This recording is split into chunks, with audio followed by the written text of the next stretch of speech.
कथाटा निराट सत्य किंतु शुणा टिके कष्ट लगे।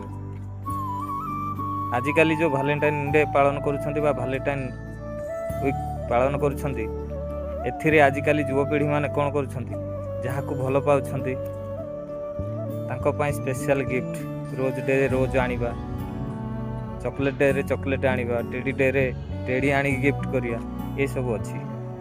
आपण माने थोड़े चिंता करंतु ना निज भौणी बा निज माँ जदि गोटे 50 पैसार चॉकलेट कहे ना आनिबा को मन कष्ट हुए बा आणंतिनी, किंतु जदि जन प्रेमिका कहे आपण माने ता पई 50 टंका कौन 500 टंका पड़िले मध्य नहीं कि आसंती।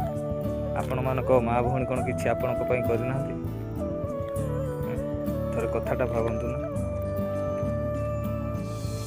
से गर्भधारी माँ आपण को 10 मास 10 दिन धरी जन्म कला, बहुत छोटरू बड़ कला, किंतु माँ कथा आपण माने मानु नाहंती।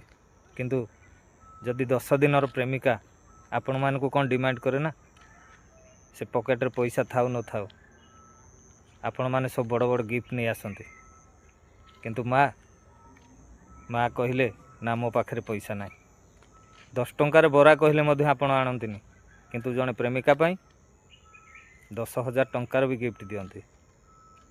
एणु भाई माने जदि कथाटा आपण मान को कष्ट लगी मते क्षमा करेंगे। रहिली। जय जगन्नाथ।